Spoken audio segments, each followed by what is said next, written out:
Hello everybody, my name is Mark. Welcome to another one of my investing videos, and in this video it's about stock options and how to execute a transaction when you are getting ready to pull the trigger and you are actually going to buy or sell the stock option. So I decided to choose Apple stock for the purposes of this video, since Apple is a very highly liquid stock and there are tons of stock options out there. So without further ado, let's get started.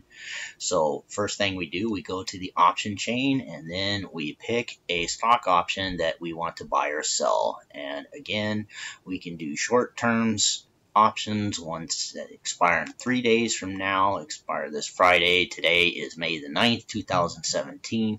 These options expire on the 12th, or we can go all the way out to January 2019, 619 days, almost 2 years out.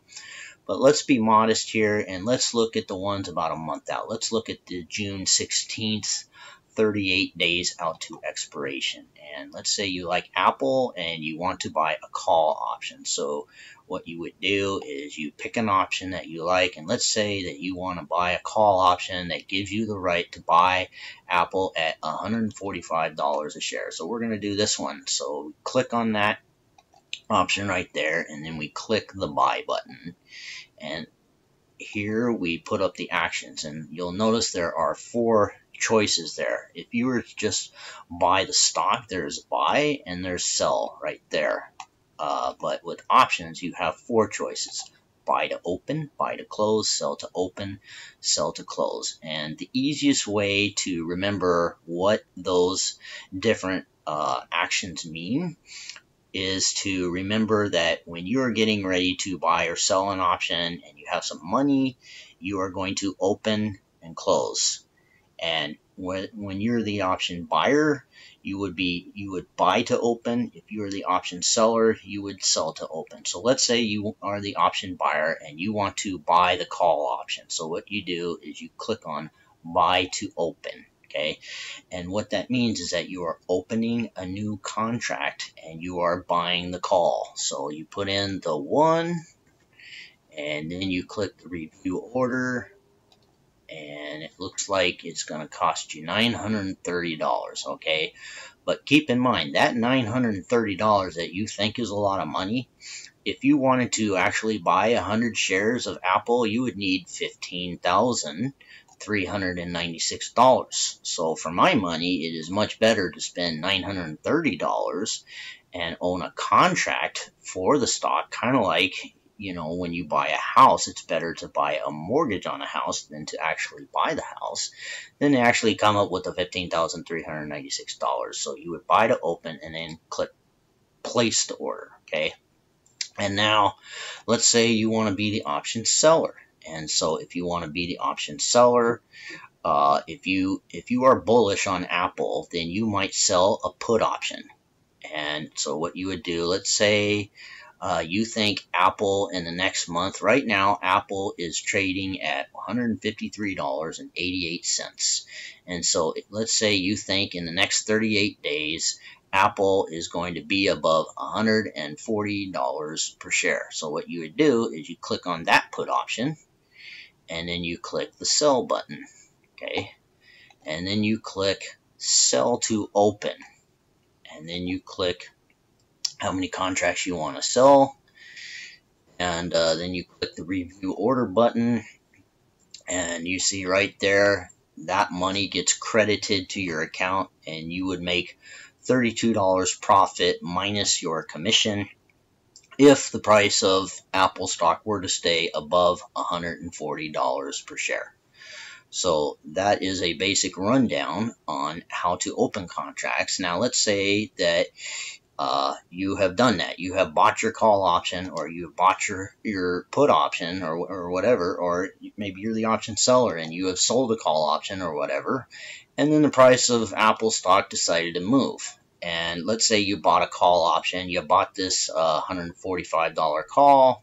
You spent your $930, and Wallabama, Apple goes up, let's say, to $160 a share. Well, this $145 is going to be worth at least $15 times 100. So it's going, even though you spent $930, your $930 will turn into at least $1,500, which would be a nice return. And let's say it went up that high in a couple weeks, and you still had a week or two left before this call option expires. So what you would do then is you go back to that call option, and then you click sell, and then this time you would click sell to close. Okay, and then you would put in the price. The price would be up to $1,500, let's say. So let's put in the $15, and we'll put in the one contract. Click review order, and you see your proceeds is you're going to get $1,500. So that would be pretty darn nice to spend $930, and then Apple stock goes up to $160 a share, and then you get $1,500. That would be a nice payday.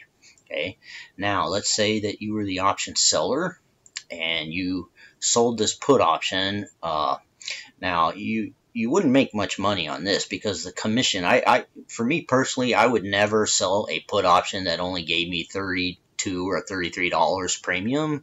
I would do maybe at least the $145 and get $70-something. But let's say you did this one, and then the price of Apple, it's almost 38 days, and the stock option is going to expire, let's say, in a day or two.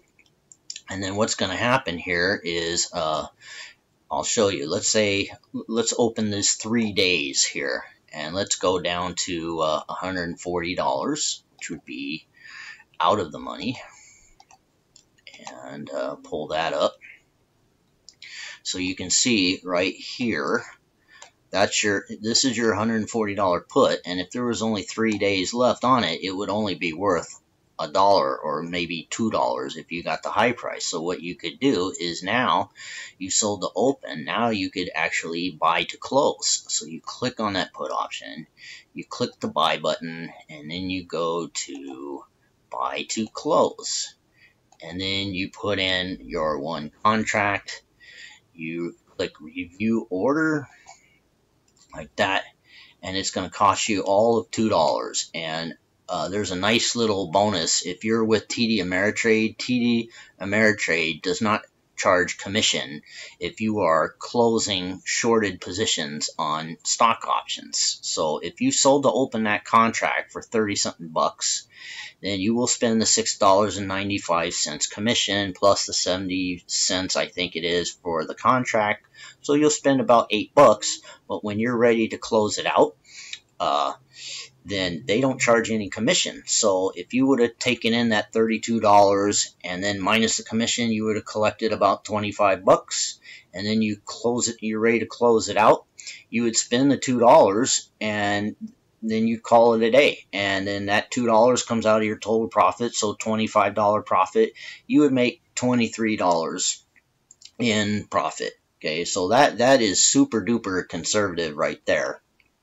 And like I said, if it was me, I would be a little bit not so conservative. But the nice thing about options is you can be as conservative or not as conservative as you want, according to your personality and your financial circumstances. So that is a general rundown on how to execute transactions. So the main things to remember is that when you are getting ready to pull the trigger and buy or sell options, you're going to have 4 choices here. Okay, you can buy to open, sell to open, and that's when you're getting ready to invest some money, whether you are on the long side or the short side. And then you can buy to close, and then you can sell to close. So if you were bullish on Apple stock, you would buy to open and spend however much money the stock option costed, and you would buy a call option. And then when you're ready to make some profit, you would sell to close. Now, if you are wanted to be the option seller, and you could be bullish or bearish, whatever your preference, but let's say you were bullish, then you would sell a put option, because selling put options gives other people the right to sell you. Remember, a put option is a contract to sell shares. So when you sell a put option to the open market, you are selling somebody else a contract to sell you those shares at that price. So if the price of the stock stays above whatever is the price in the put option, then you're going to make money. And eventually the option will go to zero if it stays out of the money. Out of the money means the price of the stock stays above the strike price of the put option. Out of the money call options means the price of the stock stays below the strike price in the call option. But just remember, you're going to have 4 choices: buy to open, buy to close, sell to open, sell to close, and then you click in whichever one is the appropriate one to click, and you're off and running. So hopefully this video was a little bit of a help. And also remember the nice bonus that TD Ameritrade, and I'm sure there's other brokers that do the same thing, that when you are buying to close shorted position, they charge free commission. That's a nice little bonus about Ameritrade. So anyways, thank you for watching this video, and I will see you again in another video.